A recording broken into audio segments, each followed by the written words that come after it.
शिक्षक। आशा करती हूँ आप सभी बहुत अच्छे से होंगे और आपकी पढ़ाई भी बहुत अच्छे से चल रही होगी। हमने पढ़ाई की काफ़ी यात्रा तय कर ली है, लेकिन अभी बहुत सारी यात्रा और तय करना बाकी है।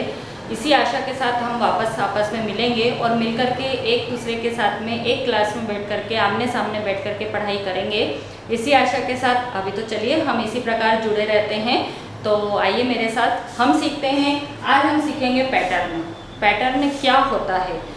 सबसे पहले तो हम इस पर बात कर लेते हैं कि पैटर्न होता क्या है। पैटर्न किसी भी चीज़ का, किसी भी वस्तु का एक डिजाइन, आप उसको डिजाइन भी बोल सकते हैं। उसका एक डिजाइन होता है कि मान लीजिए कि हमने पहले एक फूल रखा, फिर हमने एक पत्ती रखी, फिर हमने एक फूल रखा, फिर हमने एक पत्ती रखी। ये पैटर्न यानी ये डिजाइन, ये ढांचा, ये प्रतिरूप, ये स्वरूप हमको हर जगह मिलेगा। चाहे वो मकान हो, चाहे हमारे घर के अंदर रखा हुआ सामान हो, हमारे किचन में जमे हुए बर्तन हो, मतलब हमारी जैसे पलंग पर या सोफे पर या गद्दों पर बिछी हुई चादर हो, तकिए हों, तकियों के कवर हों, जो कपड़े हम पहनते हैं वो हैं, मतलब सबके ऊपर आपको जो डिजाइन दिख रही है उन डिजाइनों में सब में आपको एक पैटर्न यानी एक स्वरूप दिखेगा। तो आइए सीखें। चलिए पैटर्न क्या है? अभी जैसे मैंने बताया कि पैटर्न एक प्रकार की डिजाइन है। किसी भी वस्तु को, किसी भी डिजाइन को एक स्वरूप में रखना, एक ढांचे में जमा करके रखना। जैसे मान लीजिए हम छोटी वस्तु से या छोटी आकृति से शुरू करते हैं। मान लीजिए कि मैंने यहाँ पर एक त्रिभुज बनाया, ठीक है, 3 कोण का मैंने एक त्रिभुज बनाया। उसके बाद मैंने यहाँ पर एक चतुर्भुज बनाया, ठीक है, फिर मैंने वापस यहाँ पर एक त्रिभुज बनाया। तो आप आराम से बता सकेंगे ये बन गया, ये बन गया, ये बन गया, तो इसके बाद वापस क्या आएगा? ये संख्या, ये आएगा, सॉरी संख्या नहीं है, ये आकृति आएगी, ठीक है। तो ये हमारा क्या चल रहा है? एक स्वरूप चल रहा है, ये हमारा एक पैटर्न चल रहा है। अब इसके बाद यदि हमें बनाना होगा तो हम फिर क्या बनाएंगे? हम फिर त्रिभुज बनाएंगे। त्रिभुज के बाद फिर यदि हमें बनाना होगा तो हम क्या बनाएंगे? फिर हम इस तरह से आकृति बनाएंगे। ये आकृति हमारी चलती चली जाएगी और इस तरह से हमारा ये पैटर्न चलता चला जाएगा। अब जैसे मान लीजिए कि मैंने यहाँ पर एक फूल बनाया, मैंने ये फूल बनाया, ठीक है। अब इसी प्रकार से मैंने यहाँ पर एक और फूल बना लिया, ठीक। 2 फूल बनाने के बाद में मैंने यहाँ पर एक पत्ती बना ली, ठीक है। अब इस पत्ती के बाद में वापस मैंने यहाँ पर क्या किया? एक फूल और बनाया। अब आप मुझे बता सकेंगे कि यहाँ पर क्या बनेगा? बिल्कुल सही, यहाँ पर इसी प्रकार का एक फूल और बनेगा, क्योंकि ये हमारा क्या चल रहा है? एक ढांचा चल रहा है, एक पैटर्न चल रहा है, ठीक है। अब जैसे हम घर के ही बर्तनों को देख लेते हैं, मम्मी के किचन में देख लेते हैं कि मान लीजिए कि मम्मी ने एक कटोरी ऐसी रखी है, ये सामान रखने की जगह है, फिर एक कटोरी ऐसी रखी है, एक कटोरी ऐसी रखी है, ठीक है। तो आप बता देंगे कि यहाँ पर कटोरी कैसी आएगी? वो कटोरी ऐसी आएगी कि ऐसी आएगी? सही, वह कटोरी कैसी आएगी? ऐसी ही आएगी। Very good. अब यदि मान लीजिए कि इसके ऊपर एक कटोरी है, इसके ऊपर एक कटोरी है, अब आप क्या करेंगे? यहाँ पर भी इसके ऊपर भी कटोरी रखेंगे और यहाँ पर भी इसके ऊपर भी कटोरी रखेंगे। आपने देखे होंगे कि घर में भी बर्तनों को जमाने का एक तरीका होता है, तो जो तरीका हम अपना रहे हैं वही तरीका हमारा पैटर्न के रूप में आगे तक चलता चला जाता है। ये हो गया। अब मान लीजिए कि यहाँ पर आपका गिलास रखे हैं, ये, तो यहाँ पर भी आपके गिलास रखे हैं, ठीक है। तो यहाँ पर भी क्या आएगा आपके पास में? गिलास ही आएगा। वेरी गुड, ये हो गया। आगे बात समझ में, ये हमारा पैटर्न का एक तरीका है। हम और भी पैटर्न देखते हैं। ऐसा नहीं है कि पैटर्न सिर्फ फूल पत्तियों के और आकृतियों के ही होते हैं, पैटर्न हमारे अंकों के भी होते हैं। अब मान लीजिए कि मैंने ये त्रिभुज बनाया, ठीक है, और एक त्रिभुज मैंने इसी को लग के ऐसा बना दिया, ठीक है। फिर मैंने एक त्रिभुज ऐसा बनाया, और इसी को लग के फिर एक त्रिभुज मैंने ऐसा बना दिया। आ रहा है आपको समझ में? फिर मैंने एक त्रिभुज ऐसा बना दिया। अब आप बता सकते हैं कि यहाँ पर त्रिभुज सीधा बनेगा या उल्टा बनेगा? उल्टा। Very good. यहाँ पर ये त्रिभुज वापस इस कंडीशन में बनेगा। ये हमारा क्या चल रहा है? एक प्रकार का हमारा पैटर्न चल रहा है। एक सीधा एक उल्टा, एक सीधा एक उल्टा, एक सीधा एक उल्टा। इस तरह से हमारा क्या हो रहा है? ये पैटर्न आगे तक चल रहा है। जो कपड़े जैसे मान लो जो साड़ी पहनते हैं या कपड़े पहनते हैं या सूट पहनते हैं, उसमें भी अपना एक पैटर्न चल रहा है। जो टाइल्सें लगती हैं उनमें भी अपना एक पैटर्न चल रहा है। जो दीवारें बनी हैं उनमें भी अपना एक पैटर्न चल रहा है। तो हमें हर जगह हर वस्तु में हर जगह पर एक ढांचा या एक पैटर्न हमें दिखाई देगा। ये तो हम आकृतियों के पैटर्न की बात कर रहे हैं। ऐसा नहीं कि ये आकृतियाँ यहीं खत्म हो गई या ये पैटर्न यहीं खत्म हो गए। इसको हम बहुत आगे तक ले जा सकते हैं। मान लीजिए कि मैंने यहाँ पर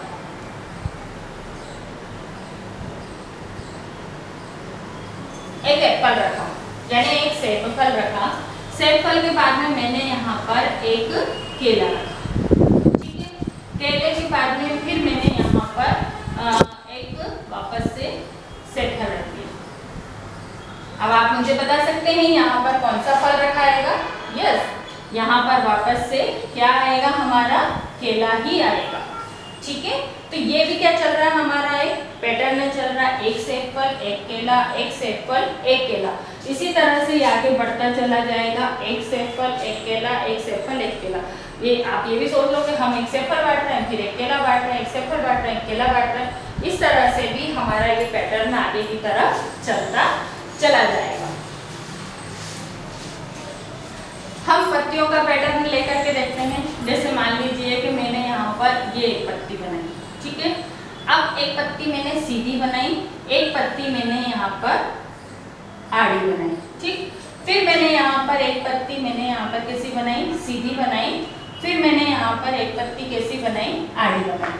अब आप बता सकते हैं कि अगली पत्ती यहाँ पर कौन सी आएगी? अगली पत्ती यहाँ पर, वेरी गुड, अगली पत्ती यहाँ पर वापस से क्या आएगी? सीधी ही आएगी। और सीधी के बाद फिर अगली पत्ती कौन सी आएगी? आड़ी आएगी। तो इस प्रकार से ये हमारा एक पैटर्न चल रहा है। जो हमारी गिनती है उसमें भी पैटर्न है कि एक के बाद दो, दो के बाद तीन, एक से मतलब एक एक नंबर बढ़ करके चलता है। एक से बड़ा दो, दो से बड़ा तीन, तीन से बड़ा चार। तो ये हमारे क्या है? ये भी एक प्रकार का हमारा पैटर्न है। जिस प्रकार हम पहाड़े करते हैं कि दो एकम दो, दो दूनी चार, दो तिया छः, ये भी हमारा एक पैटर्न है कि इन दोनों के बीच में एक नंबर छूटा, इन दोनों के बीच में एक नंबर छूटा, आगे चलता जाएगा तो हमारा एक एक छूटता जाएगा। यानी हर चौथी तीसरी संख्या, दूसरी संख्या, तीसरी संख्या, दूसरी संख्या, चौथी संख्या, इस तरह से हमारे पहाड़ में वो संख्या बढ़ती चली जाएगी और हमारा पहाड़ा बढ़ता हुआ चला जाएगा। अब ये तो हुई हमारी एक साधारण से मतलब पैटर्न पर चर्चा। अब हम बात करते हैं नंबरों पर पैटर्न की, है ना। अब मान लीजिए कि मैंने यहाँ पर एक लिखा, एक लिखने के बाद मैंने यहाँ पर दो लिखा, दो लिखने के बाद मैंने यहाँ पर तीन लिखा। तो क्या आप मुझे आगे बता सकते हैं कि यहाँ पर कौन सी संख्या पैटर्न को आगे बढ़ाएगी? Very good. एक के बाद आया दो, दो के बाद आया तीन, यानी एक से बड़ा दो, दो से बड़ा तीन, तो तीन से बड़ा हम यहाँ पर लिख देंगे चार। Very good. चार से बड़ा हम यहाँ लिख देंगे, यानी चार से आगे चलेंगे तो पाँच, पाँच से आगे चलेंगे तो छः, और छः से आगे चलेंगे तो हम सात। इस प्रकार से हमारा ये एक गिनती का पैटर्न आगे तक चलता चला जाएगा।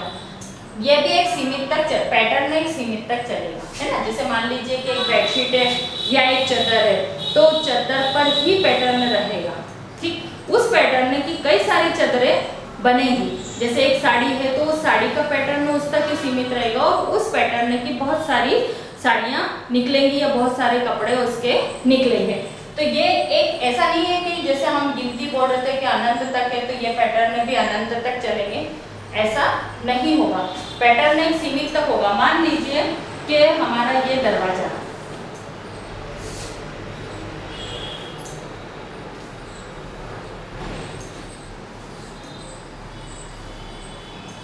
लीजिए कि ये हमारा एक दरवाजा, इस दरवाजे के अंदर जो भी डिजाइनें बनी हैं ये हमारी क्या है, एक पैटर्न के रूप में। मान लीजिए पहले यहाँ पर लाइन खिंचा दी, एक लाइन यहाँ पर खिंचा दी, तो बीच में हमारे क्या बन गया, यहाँ पर ये बन गया। ठीक है, अब यहाँ पर ये बना है तो स्वाभाविक है कि यहाँ पर भी ऐसा ही बना होगा, ये बन गया। ठीक है, ये बन गया। ठीक है, तो ये हमारा क्या हो गया, एक पैटर्न हो गया, एक डिजाइन हो गई। इस दरवाजे में ये है तो इस दरवाजे में ये होगा। हो सकता है उसी घर के और दरवाजों में भी यही पैटर्न चल रहा हो और सारे घर के दरवाजे एक ही पैटर्न, एक ही तरीके के बने हों, है। तो ये चीजें क्या होती हैं, एक सीमित उसमें ही होती हैं। ऐसा नहीं है कि जैसे हम संख्याएं और ऐसे सब बोल रहे हैं अनंत होती हैं, जैसे पेड़ों पे पत्तियां बहुत सारी होती हैं तो इस तरह से पैटर्न भी आगे तो कुछ चलते रहेंगे।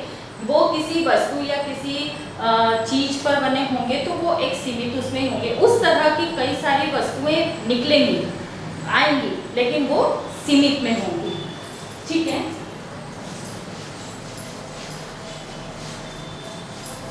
अब इसी तरह से हम आगे चलते हैं।